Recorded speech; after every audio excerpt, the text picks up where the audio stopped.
another video. In case you are new here, karibu sana, and in case you are a returning subscriber, welcome back. So my new members, kindly hit the subscribe button and join this family. And if you like my videos, kindly give them a thumbs up because it really supports my channel. Okay, so today, as you can see, I have my meal here. I cooked some nice roast potato, some nice veggies. I had mixed some broccoli and carrots and my beef, and I have a dip right over here. And what I want to do today, we are doing a mukbang. I'm going to be telling you one story of my life. Hey, you're not even ready for this one. And yeah, how I escaped the whiskers of death.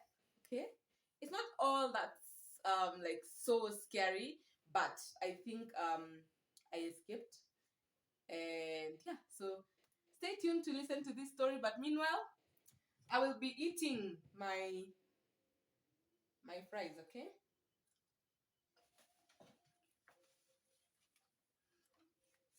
If you want to see how I made this meal, comment down below, and I'm going to be doing that recipe for you.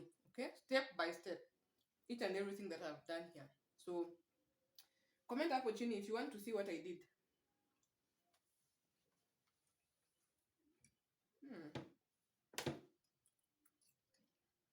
So yummy. Now, I have so many stories. I have stories for days. So this is just one of them. And in future videos to come, we'll keep doing more mukbangs. And I will tell you more stories, okay?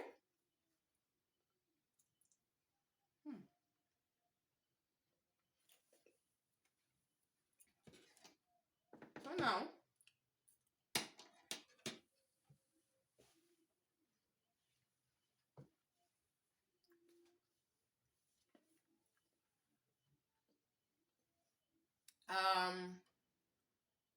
okay, I was waiting to swallow so that I can talk. Okay.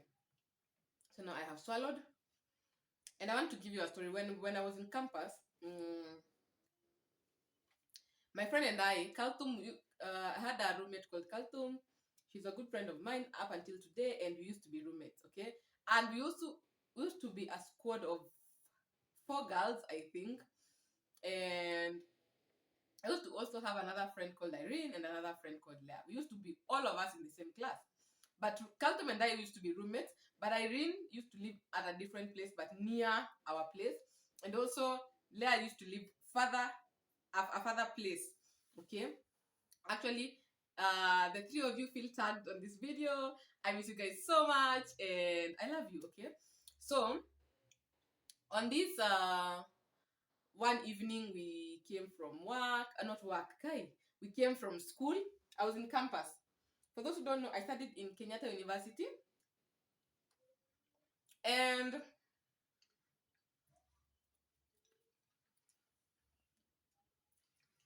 I used to live at, we used to stay at Kahawa Sukari, because Kenyatta University is just, Kahawa Sukari is the nearest place to school. So we would walk to school and go back walking because it's very near actually.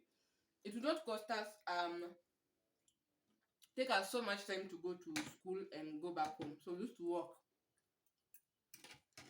So one day, we have come from school as usual. We are walking as a group, okay? We go to Kawaskari. As usual, we used to go and to the smoky and Mayai people. We eat our smokies, we eat our eggs. Kaltum, I hope you still you have stopped eating smokies, or if you still do, this is a memory. We used to eat a lot of smoky paswa, like the smokies that are cut in between with some kachumbari and some tomato sauce on top. We would eat even like 10 of those, like 1, 2, like that. So now we are done and we've gone home. Where we used to stay by that time, we had recently moved to that house, and that house did not have water. There was water problems by that time. And what happened one evening, the watchman or the guard who used to watch over during the night was our friend. Okay, I don't know whether to say he was our friend or we were just having a good rapport with him. Kantum and I. So we were so tired of like struggling to go and look for water and all that. And the only thing that we do was ask him for water, he'd give us water because upstairs where he used to stay, there was a tank that he himself was using.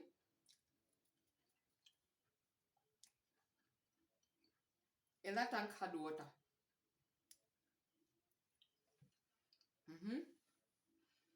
So, a couple of days, he has been helping us. We used to take the buckets when we come back in the evening. We've just already gone to the market, sourced for dinner. Before we start cooking, we'd go up to the rooftop and fetch water from up there. So normally we would fetch for ourselves. And then carry the water downstairs.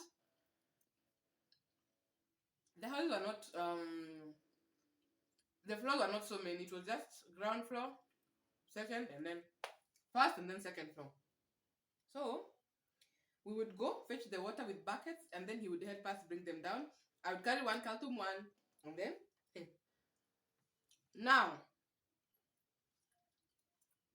on this night, one night, we were used to that.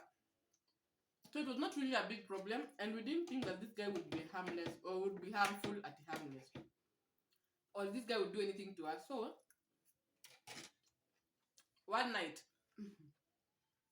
we've come from school as usual, first dinner as usual.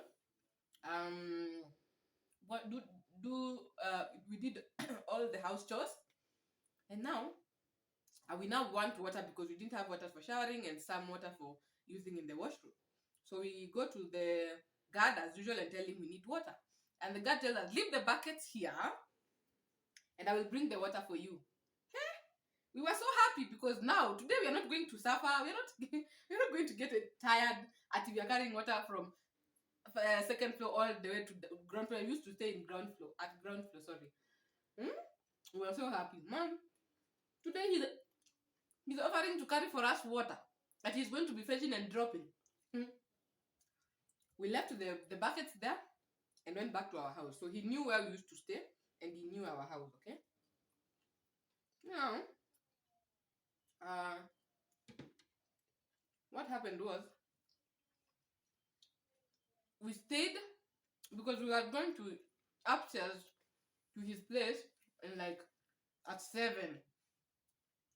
So we stayed for close to 2 hours because he started bringing water down at 9 and we were even wondering why isn't he bringing us the water, and we went there so early and we were wondering what is happening, but we did not bother because anyway there was water and he was going to bring us the water. By the end of the day we are not going to go up there and start struggling to carry the water down there when it's very dark and very cold.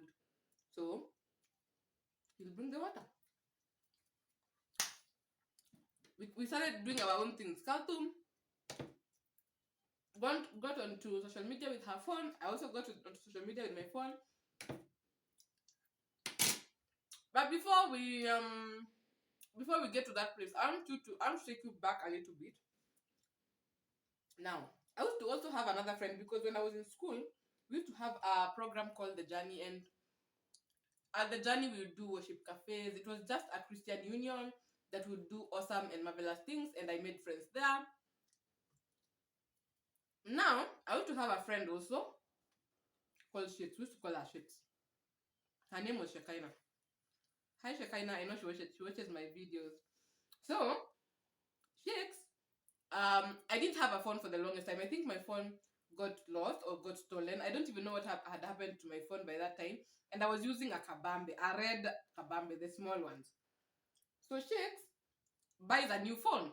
And what does she do? Because I'm her friend, she decided, okay, let me give you this one. It was an Infinix. She says, let me bless you with this phone because now I have two. And you don't have any. She gives me that phone. I was so happy. Being in campus without a phone that has that is a touch screen phone, a phone that you can receive WhatsApp, is just hectic and very stressful, because notes or assignments would be sent on the phone and I cannot have them. I would like talk to Carlton or other people to help me get the notes, or information would be put on WhatsApp groups. Like even today, I still have a campus WhatsApp group that we used to have, and in that group is where we'll be notified whether the classes are happening or not, the lectures are happening or not. And it was so stressful because um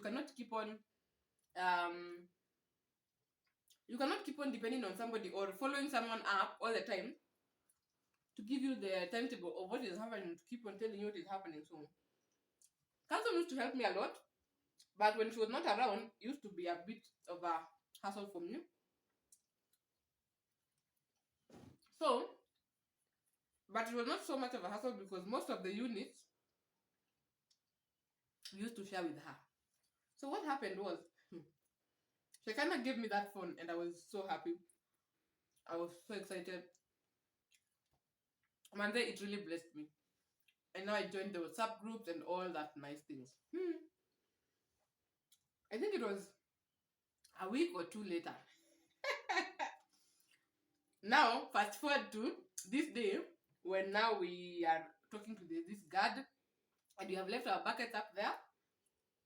And no, before we fast forward, I also want to I just want to say something else. Carlton had gone home, and I think her sister had brought her a new phone, a new laptop, all the way from abroad. So, and by that time, actually, we were doing our project. Yeah, we were in fourth year and we were doing our project. So there was so much in the laptops and the phones and all that. So we were writing our proposals and all that jazz. So I think now you understand. I'm telling you this so you can understand the whole story. So Carlton has new devices, a new laptop, a new phone, a very expensive phone. Me, on the other hand, Shekina has gifted me a phone, and now we're just happy with life and moving on with our studies. So, well,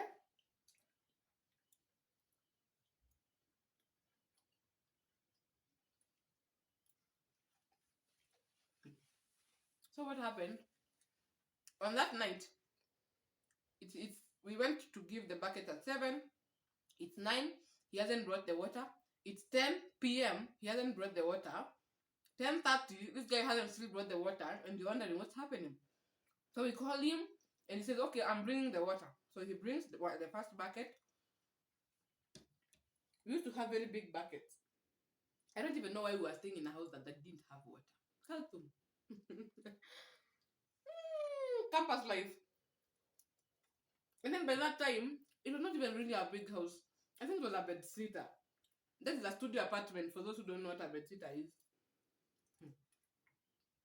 Now,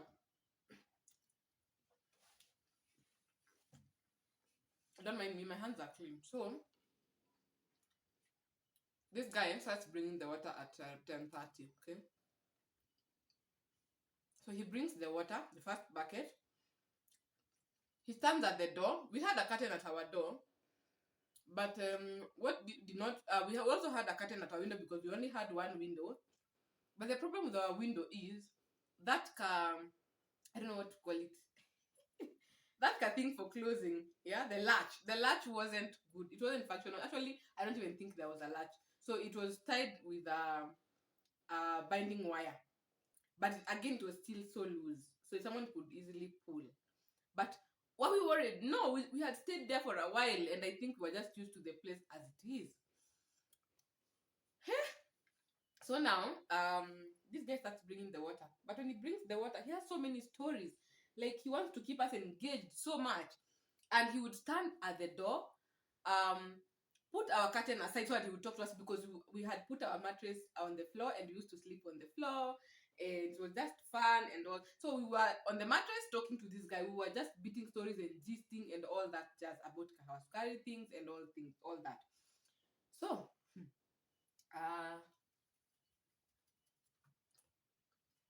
it didn't occur to me or to Khartoum that this guy is surveying our room, like what we have, the phones, the electronics, the laptops, our whatever. Any, this guy was just surveying our room slowly but slowly. When he's just that, in my mind, I'm not thinking that this guy is surveying because we're used to talking to him and you wouldn't think that he would do anything wrong. Okay. So Kumbe, this guy is really just surveying, throwing his eyes up and down like that, to look at what you have. So it happened that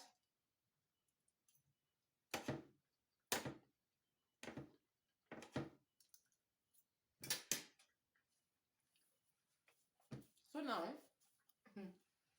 he brought the first bucket, stands at the door, does this to our curtain, talks, goes for the other bucket, comes back, does this to our curtain, talks. We laugh. One goes back for the other. We had around 3 or 4 buckets. I don't remember very well.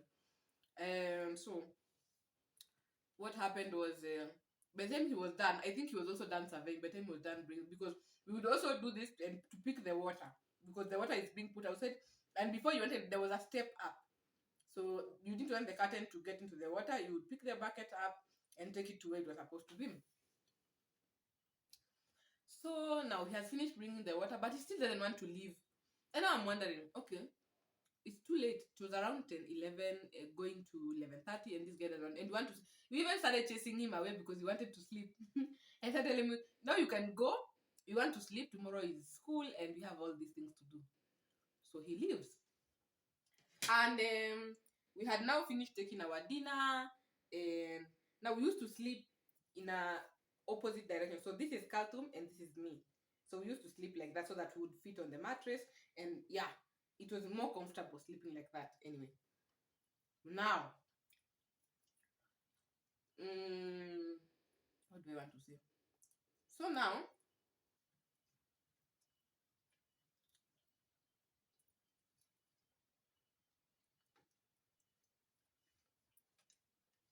we are done. We switch off the light and everyone was on their phone. So Khartoum went scrolled through her photos on Instagram and all that, and she slept and forgot that she was holding her phone and her phone slipped into the blanket when she was sleeping. She was done typing something on her laptop and she just put her laptop just down on the floor beside her head where she used to sleep. Okay, so like this is the mattress, and she's sleeping like this, and the mattress is up here, so she puts her laptop just down after the mattress. Who will come? Nobody. And we used to lock the door up, and we used to have another latch down here. So she sleeps on the window side, and I sleep on this other side where we used to put a makeup dresser, and there used to be a big mirror over there because anyway we are ladies. So me, once I feel very sleepy, what did I do? I picked my phone, this phone that Shakes had given me, and placed it where? On the dresser. So that at least I will hear the alarm or anything like that. It was the nearest place to put. Normally I would put it under my pillow on my head when I'm sleeping, but I don't know what happened to me that day. I put it on top there. And we slept. Okay. At around 4 a.m., 3:30, 4-ish, we are sleeping. And what happened was, I think I had someone walking, because now they're walking towards where I'm sleeping. Me, I'm sleeping where this is now the dresser and this is my head. So me, I'm sleeping here. Kaltum, her head is facing on the other side of the window and she's sleeping. So I hear someone just walking in the room. Normally, Irene, who is our friend and used to live near, she used to come earlier than us, and she would prepare herself and come earlier than us, just to we would go together to school. So she would come sort of pity us. She would just come by and would go all of us to school. So that day, I thought, as usual, that is Irene. And she had come to do what? To get us so we can go to school. I mean, she used to be an early bird and she used to be a very serious student. Irene, feel tagged on this one. So she used to come to our place because then we were friends, and we would take tea, do makeup, and look good, just gully things and bit stories, and we would go together to school. So on this day, I'm thinking, Irene, is that you? I almost spoke, but I don't know what held my mouth. I didn't talk. So what I did, I opened my eyes and I'm wondering, what's the time? First of all, it's a bit dark because I couldn't see properly. It was dark, so that means it was around 4:30, going to 5, and someone is at the mirror because now where I was sleeping, I told you it's close to the dresser, and there's a mirror just beside the dresser. And now I'm wondering, Irene has come, and because when she used to come, she used to look at herself in the mirror. How is she looking? Blah blah blah blah. Girly stuff. That's normal, okay? I'm thinking, oh, Irene has already come. We should wake up and go to school and blah blah blah blah. Yeah. So I opened my eyes and closed them immediately, very fast, because what I saw was not Irene. Um, I saw a man standing at the mirror, and when I opened my eyes, he immediately looked at me like this to see whether I was seeing him. He's a man who had long dreads, very long hair, very dark, very thin and slender. And I was wondering, yeah. So I closed my eyes, and when he saw me, he immediately tiptoed. He started tiptoeing slowly, slowly, slowly, slowly, and left. And then when he immediately tiptoed out of the door, I woke up very fast and told Kaltum, Kaltum. I was now tapping her, Kaltum, Kaltum, Kaltum. Kaltum would not even wake up, and I'm wondering what is wrong with her. She's not waking up. And it sounded like Kaltum because Kaltum does not sleep like that. Like she's, I don't know, she can't be in deep sleep in a way that she will not hear any movement, or even when I wake up to go to the loo, she would hear me. But at this particular time, she wasn't hearing, and I'm really tapping her. Kaltum. I even shook her like this. Kaltum, Kaltum, Kaltum, wake up. When she woke up, because when that guy got out of the door, I don't even think this guy was wearing shoes, because the way he got out, he stepped out of the door like this, and I was at the door also, just trying to look who that was, because he went so fast. I don't even think he was wearing shoes, because he did not take any time at the doorstep, and he left. So I come back to the room very fast, and I asked, because even when I woke up, the door, first of all, the door was open. There was so much wind that was coming in, and I'm thinking this is Irene who has come, and kumbe it's not Irene, it's a thief. Hey, Jesus. So my food is getting cold. Let me first of all eat my food. So now, guys, I wake Carlton up. The window is even open. You remember I told you the window, the latch was not locking. It was held by a binding wire, and you could easily pull it, and it would open. So what happened? I wake Carlton up, and I tell Carlton there was somebody in our house, and I thought it was Irene, and it was not Irene. What? And then we wake up now and we realize, where's my phone? Where's my laptop?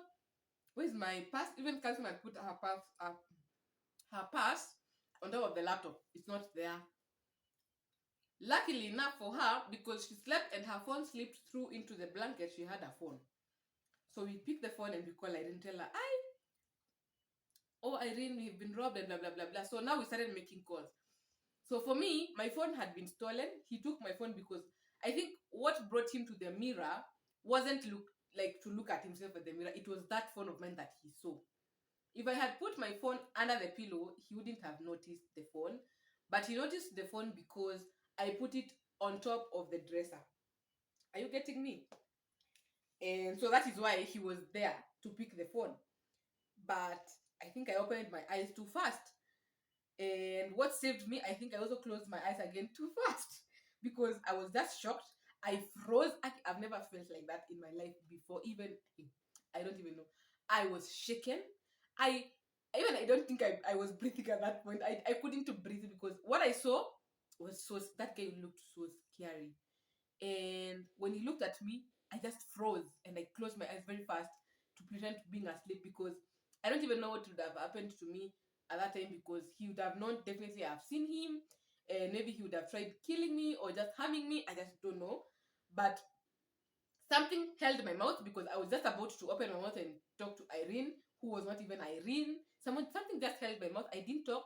I closed my eyes very fast, and this guy just left without doing anything to me, and he just went. And I think about that day and I'm just scared. And I'm just saying that, Manze, if you are a God's person, you are a God's person. For me, I'm God's child. And that day really, I don't know. So so now we have woken up and Kaltum has realized her laptop is missing because this guy took his laptop, her laptop, he took the purse and my phone. So now we are one. He did not even carry our hoofer because we used to have a music hoofer, and I think the music hoofer was too heavy for him to carry. That's why he didn't carry. So now we start getting we get out because our door is already opened and even our window is open, and we get out and we go looking for the soldier. That soldier who brought us water at 11:30, and we ask the soldier, have you seen somebody coming in through here? And he says, first of all, we look for him so much because he wasn't even being found in the vicinity. And you're wondering, if you are a guard, where are you? What are you guarding if you're not even within the vicinity? So we look for him for almost 10 minutes.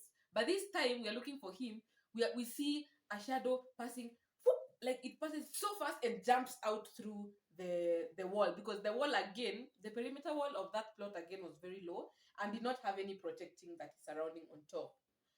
Wow. So we look for the soldier, and then the soldier tells us, I opened for somebody. This is around now 5:36 ish.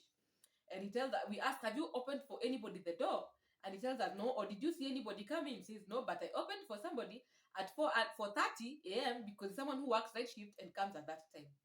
And we ask him who is it, and tells us it's a guy who stays upstairs. So we go upstairs, we go to that guy's house and we knock and we talk to him, and he tells us he came alone, did not come with anybody, and did not see anybody at that time. So now we start trying to connect the dots. And what we thought of, or what we tried to come up with, was this guard is connected to that man, because a day or two later this guard disappeared. This guard was nowhere to be seen. We don't even know where he went, and he was not even looking like he's worried, or he wasn't panicking like to try and help us look for this guy. He saw the guy running away and couldn't go after him. So we thought that this guy is connected to this thief. And when we tried confronting him, he became defensive, and a day or two he disappeared.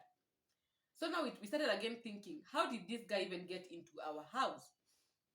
So what happened was, you see those things that people are normally sprayed when you're like, it's something that you, if you have heard of con stories in Nairobi or how people get robbed, there's that powder or a spray that somebody is being sprayed, and when you spray, you sleep, or you just pass out. Not passing out, I would say you just get into a deep sleep and don't understand what is happening, and that is how people get caught in Nairobi. So we thought that this guy sprayed us, because there's no way someone we could even open a whole metal door that has two latches and you don't hear. Because actually, excuse me, we did not even hear that door. So we now looked at the window. The window was fully opened, and the window was open. Actually, I remember laughing at Calvin and telling her she's the one who inhaled the most chemical, because she was not waking up. The chick wasn't waking up. I even had to shake her for her to wake up. So that means the chemical has really intoxicated her and she was really sleeping. For me, I think it was a bit light on me because I was far away a little bit. Because even before the thief left, I opened my eyes because I heard someone walk. The only thing I did not hear was the opening of the door. So apparently, when you talk to the neighbors around and to ask them if they've heard of such stories, and what happens is, what usually happens is, nowadays the thieves have they have a T metal, a metallic thing that looks like a T, and what they do, once you have locked the up latch, and now the down latch, and I don't even know why that day we did not lock using a padlock, because we had a padlock, but I don't think we even used the padlock. We just locked up, and we said now when we have locked the down latch, no one can really open that door. So there's no need of using a padlock, and we slept. So what this thief did, he opened the window and sprayed us. So whoever got intoxicated so much was my roommate, who who really slept like a bag of maize, and me a little bit of it. I just slept for a while and then I came back to my senses. Then after he sprayed, what he did was he opened the upper latch very easily because we hadn't really closed, and the down latch used that T metal to hook the latch and then opened. So there's a way you can really push the door inside in a way that when I'm pulling the latch, it doesn't make that noise. I know you understand. It doesn't make the it doesn't start wincing around, so you not hear. It was so swift. And then when we looked at our latch, the paint had been scratched off, which means he used that the T metal. But again, our questions were, how did he know that we had stuff like electronics? Because most of these thieves around campuses, they normally steal electronics, your TV, your laptops, your phones, because campus students have a lot of expensive things, and yeah, electronics mostly. So we started connecting to that um, guard, because this guard was very unusual the previous night. Now that is when we started seeing the unusual conversations, the unusual him standing at the door, the unusual him refusing to go away. Yeah, now that's when we started connecting the dots. So the previous night, this guy, when he was refusing to go away, he was surveying our house and he saw what everything we had. And I think this guy was connected to this thief. There's no way you tell me that he wasn't connected, because how did this guy know that we had things? And how did he know that we hadn't locked the door with a padlock and all? And how did he even know our house? Imagine we were almost to the last house. He passed all 1, 2, 3, 4 houses to come to only specifically our house. Mm. So that day, I just escaped death like that. I don't even know what would have happened to me. Oh my god! And when I was telling this story, they're asking me now, even if you're not afraid that you are woke up and you are trying to follow him, and if he would have maybe shot you, if he would have maybe hit you with that T metal, because if you use the metal to open it, definitely he had that metal, and there's nobody who comes to steal without him having a weapon, because anything can happen for defense purposes. Hey, I don't even know. I just kept imagining if this guy maybe would have just seen me open my eyes and just took the metal and hit me hard on the head. I don't even know. What? I just didn't want to imagine all those nasty things. But yeah, that is something that happened to me when I was in campus, my roommate and I. Yeah, so our friends came, Irene came later, and we had to make some few calls. My phone, the phone that Shakes had gifted me, just disappeared like that within a week's time. Carlton's new laptop disappeared like that, and it was so sad, and we were so mad, and we couldn't stay in that house any longer, so we moved out the following day. We looked for a house and we moved out because it had such bad memories. Like, it was just so sad. And I remember calling home and saying how we had been robbed, and my dad gave me another kabambe, a small one, which also got stolen in town. Oh my god, that's a story for another day. Yeah, but by that time I think I had two phones, so I will tell you how that kabambe that my dad gave me got stolen. And yeah, so that is the story of my life, how I escaped death, and how I saw a thief with my own eyes and I couldn't do anything. I just don't know. That day I was just saved. I don't know. God just saved me, because it would have just been a nasty one. Yeah. So when you go to bed, remember to pray, lock your doors properly, and ask God to keep you safe, because you can only do so much. And yeah, you sleep at night and wake up in the morning looking and feeling okay. Nothing happened to you. Your house is intact. Give thanks to God. Okay. So as you can see, I'm done. I think I'm full, and most of my food is also done. I'm done. So allow me to end this video here. That is just one tale of a story from my campus life in Kenyatta University, and I think I will be telling you more stories in more videos to come. So if you want to get those stories and listen to those